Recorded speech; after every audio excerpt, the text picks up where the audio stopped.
Thank you, Mr. Chairman, and welcome, General Lynch. We're glad you're here. It's my first opportunity to be able to speak to you. As he says, I come from a background of what is the highest trial court in our state, great state of Texas, and have some familiarity with the criminal justice system in our state.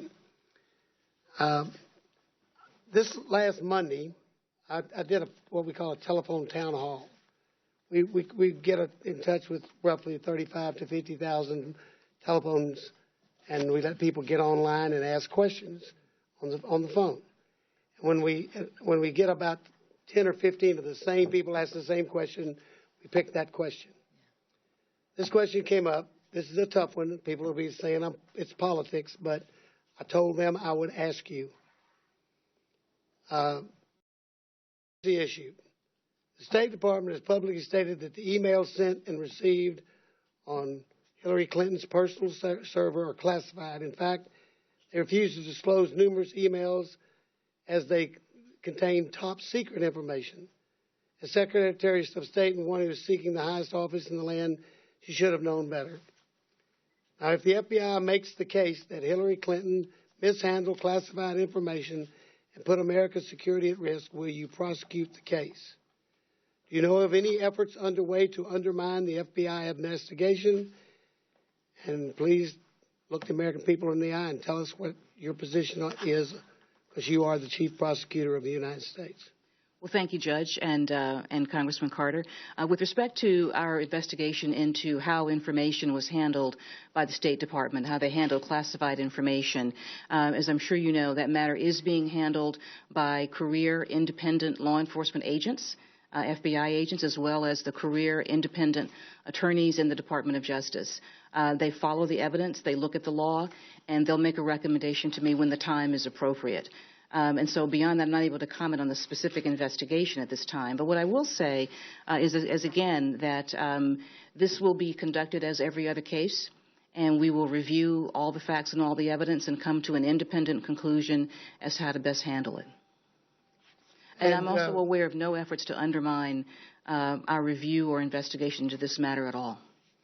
Well, there were enough people that are concerned about that you ought to know there's an American public concern that maybe the Justice Department won't do this for political reasons. I'm not accusing you of that, and I certainly would not expect you to comment on the investigation and didn't ask for that information. But I promise the questioner that asked me the question, I think no one is above the law in the United States, and if you should be brought before a grand jury, the right thing to do would be bring somebody before a grand jury. That's where you are, and I hope you remain there. Another question, if I've got, how much do I have another question for another time? A few times in history, it's been difficult to be a police officer, and today it is. You often have belligerent public holding cameras in your face every time the officer wants to make an arrest. You have civil unrest in high crime communities and police who don't feel that the Department of Justice really supports them. Most importantly, I'm concerned of the perception among our law enforcement officers that the DOJ is opening investigations as an intimidating tactic to force state and local police to push this administration's soft stance on crime. What are you doing to change the perception amongst many of the law enforcement agencies that the DOJ is looking over their shoulder, waiting to sue their department every time they make an arrest?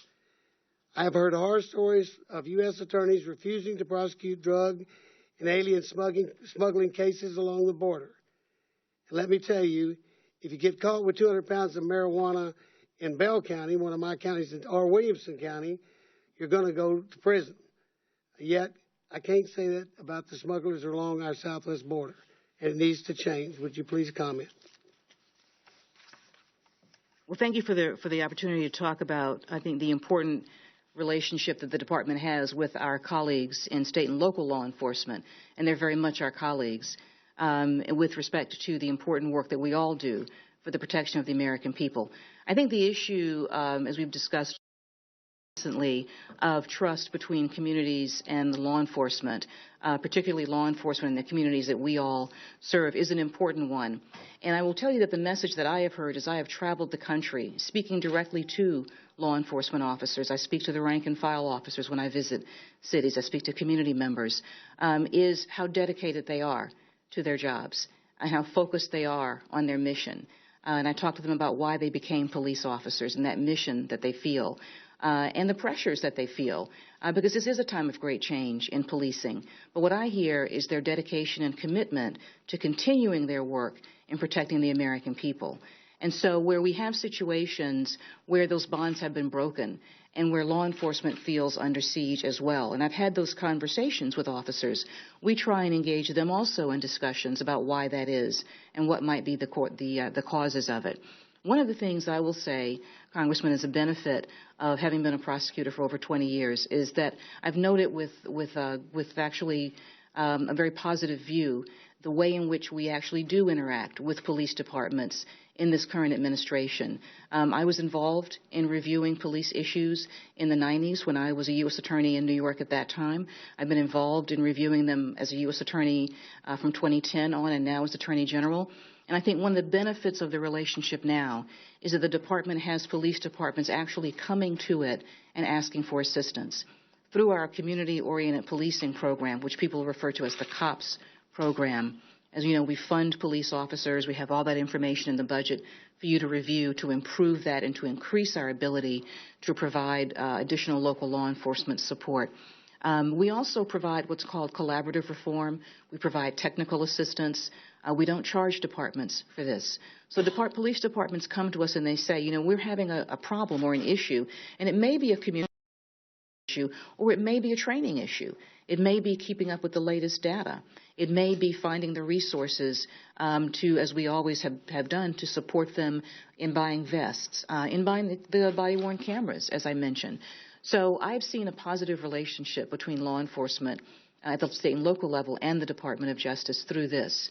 Where we have to look at issues of accountability, we speak directly to those departments and try and engage them so that they can be the first person holding an officer accountable when there has been a problem. Because we all know that there will be issues, and the important thing is to make sure that as we deal with those issues, the American people see that we're dealing with them in a transparent way, in a fair way, and that everyone is treated equally before the law. And we've had a great positive response to that. So we provide a great deal of support to our local law enforcement officers, again, through the COPS program, as I mentioned. You'll see in our budget a number of other areas in which we're seeking to provide support to our state and local colleagues. And we also spend a great deal of time trying to get their input. I have found it, frankly, very positive to have their input in some of the policies that the department is putting forth. Most recently, we promulgated policies on dealing with sexual assault victims and domestic violence victims. And this policy was greatly informed by discussion with our state and local colleagues because they are the first responders to those cases. And so as we support those types of cases, for example, with grants for training, we rely on them to give us the actual on-the-ground experience to talk about the best practices and the best policies. So, Congressman, I would say that this Department of Justice is focused and is, in fact, working well with state and local law enforcement. We have a very positive bond with them because we do the same work. We have the same mission, and we all want to improve as we, in fact, carry out our highest duty, which is to protect the American people. Quick follow-up. Yesterday I filed a bill, and your department has worked with me on it to include the active shooter program in the COPS criteria.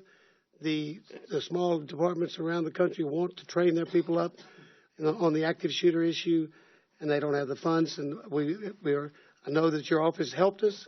We appreciate it. Hope you'll support adding the active shooter to the criteria of the COPS grants. And finally, the reason I mentioned the 200 pounds, because we are clearly told, I think the chairman has been told also, that it has to be over 200 pounds of marijuana on in the Rio Grande Valley and along the border, or the Justice Department will not prosecute. And we think 200 pounds is a lot. Thank you. Thank you, Judge. Thank you, Mr.